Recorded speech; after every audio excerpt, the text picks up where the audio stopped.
The moment you stand with a particular party, आप एक political आदमी बन गए, आपकी संस्थान पॉलिटिकल बन गई। हाँ देखिए वो तो आपका सुख बीजेपी के साथ है, हाँ जी, नरेंद्र मोदी के साथ है, अच्छा, और योगी के साथ है। आई होप मुझे मैं प्रश्न का जवाब देने का मुझे मौका दिया जाएगा। नहीं बिल्कुल सर, आपने काफी एक एक करके आप पूछेंगे। नहीं अगर आप क्वेश्चन के बाद क्वेश्चन करते जाएंगे तो सवाल का जवाब नहीं। मैंने 2 सवाल पूछे, पहला आपका ट्रैक रिकॉर्ड आपकी संस्थान का, और 400 मिलियन के आई होप मैं जवाब देने का मुझे मौका दिया जाएगा। बिल्कुल नहीं बिल्कुल मिलेगा। और दूसरा जरा एक एक करके आएंगे ना विवेक जी, आप सारी किताब पहले खोल रहे हैं। ब्रीफली दोनों सवाल रिपीट तो जवाब ले लेते हैं। बिल्कुल करण उसके बाद आपके पास। तो फिर हम आते हैं ये चाइल्ड अब्यूज वाला जो केस हुआ था, नो डाउट ही हुआ था, इसको मैं ड्यूटी करते हैं और इसके लिए हमें जो पैसा देना पड़ा था हमने दिया भी था।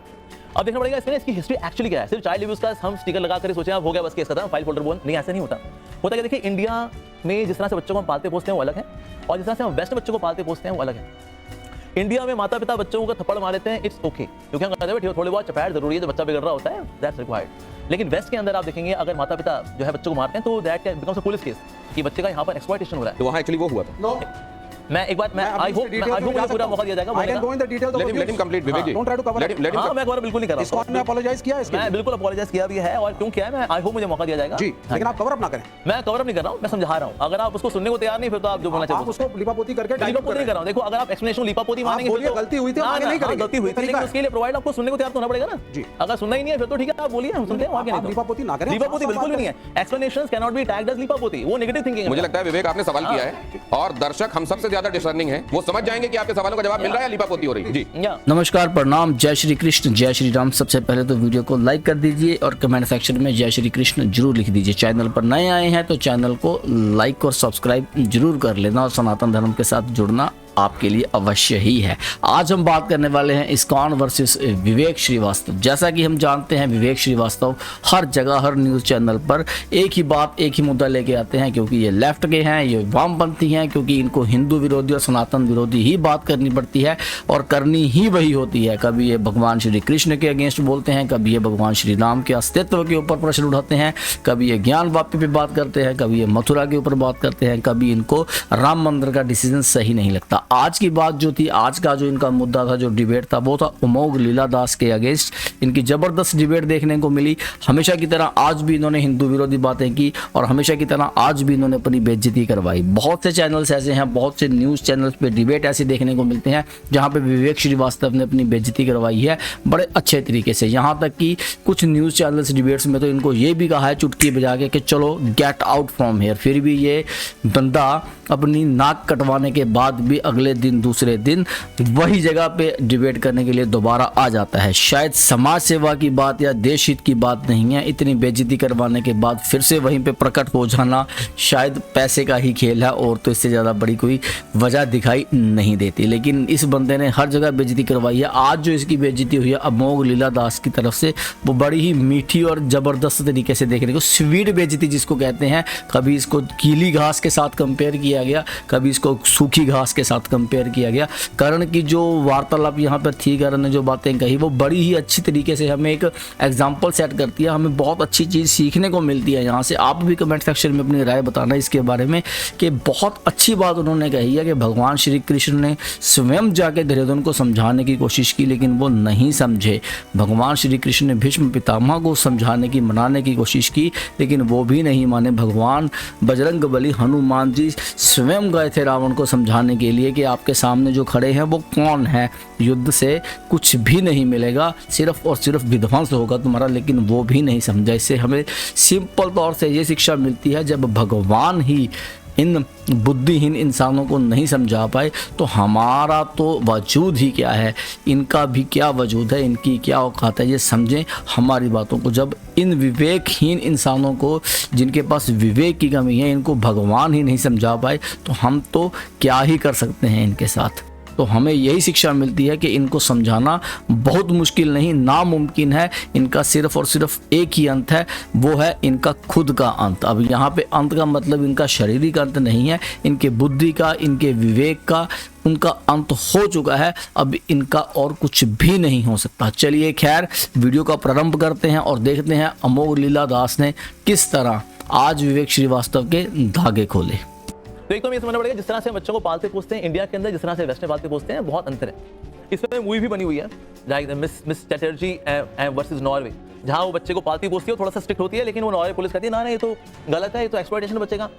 तो इसीलिए बच्चे का पालन पोषण जिस तरह से वेस्ट में होता है और इंडिया में होता है वो अंतर। So that which we call as chastisement, बच्चे को डांटना फटकारना, वो वहां पर वो चाइल्ड अब्यूज में काउंट हो जाता है। एक तो वो चीज़ है। सेकेंड ये चीज़ है, हमने जब वहाँ पर टीचर्स हायर किए थे तो हमने जो स्पिरिचुअल टीचर्स हैं वो तो हमारे डिवोटीज थे, लेकिन मैथ्स, फिजिक्स, केमिस्ट्री जो कि आपके करियर वाले सब्जेक्ट्स हैं, उनके लिए फिर हमने बाहर के टीचर्स हायर किए थे जी। और वो डिवोटीज नहीं भी थे, और उनमें से कुछ ऐसे लोग भी थे जो कि एंटी इस्कॉन थे, because you are spreading like a wild fire during 70s and 80s। तो ऐसे लोगों ने बच्चों के साथ कुछ गलत किया भी। अब क्योंकि वो हुआ सब कुछ हमारे इस्कॉन के कैंपस में था, तो उसने फिर हमें स्वीकार भी करना पड़ा, हाँ जी ऐसा हुआ, और फिर जो भी उसके लिए भुगतान देना था हमने दिया भी। पर हम कहें हमारे जो एक्चुअली हार्डकोर डिवोटीज थे उन्होंने ऐसा किया नहीं, ऐसा नहीं था, लेकिन हाँ हमने जिनको हायर किया था। एक बात, लेकिन उन्होंने जो बात कही वो मेरे लिए ज्यादा जरूरी है। वो एक केस इन पॉइंट हो सकता है, और मेरे को लगता है कोई भी बड़ा ऑर्गेनाइजेशन जब इतने बड़े स्तर पर फंक्शन कर रहा है, मुझे लगता है फुल प्रूफ होने की उम्मीद एक तरीके से एक प्रैक्टिकल उम्मीद नहीं है। गलतियां हो सकती हैं, लेकिन जो दुरुस्त करना चाहे उसका एक सेकंड। लेकिन आपकी जो पहली बात थी विवेक, वो बहुत महत्वपूर्ण है। क्या ये स्पिरिचुअल टेक्नोलॉजी जैसा हो रहा है आजकल? क्या ये एक व्यवसाय बन गया है? नहीं, एक्चुअली व्यवसाय नहीं है। देखिए इसमें क्या, देखिए बच्चों की हेल्प होती है नो डाउट।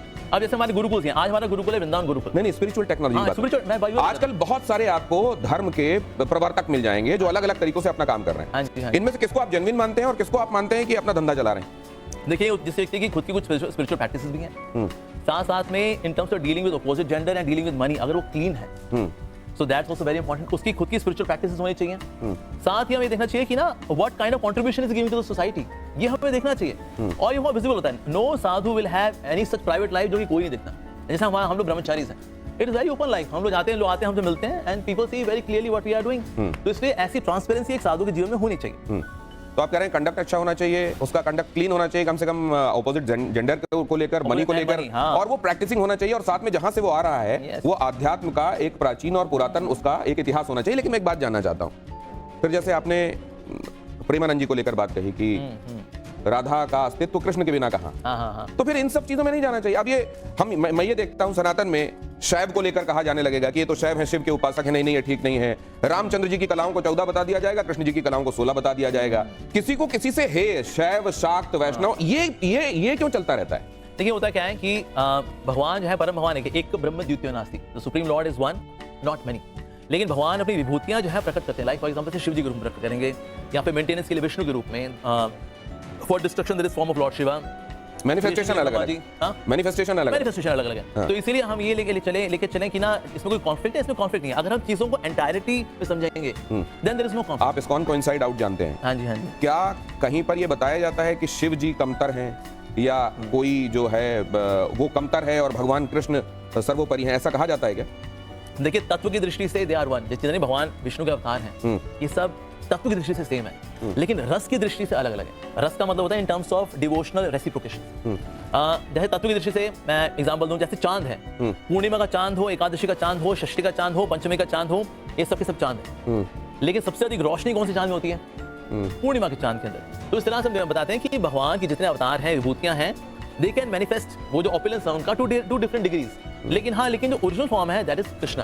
और ये बात मैं नहीं बोल रहा, ये बात शास्त्र में लिखी है, गोविंदम आदि पुरुषम तमहम भजामि। ब्रह्मा जी बोल रहे हैं कि गोविंद आप आदि पुरुष हैं और मैं आपका भजन करता हूँ। तो इसलिए परम भगवान जो है इस कृष्ण। लेकिन हाँ उनके अवतार भी हैं, कुछ उनके विस्तार भी हैं, कुछ उनके विभूतियां भी हैं, ये हो सकता है ऑफकोर्स। लेकिन मैं ये फिर भी समझना चाहता हूँ, क्योंकि कहा जाता है कि भगवान शिव से बड़ा कोई वैष्णव नहीं है और भगवान विष्णु से बड़ा कोई शैव नहीं है। जब उनमें कोई द्वंद्व नहीं है तो नीचे तुलना देखने की कोशिश क्यों होती है, ये भी समझूंगा। लेकिन अब करण आपके पास।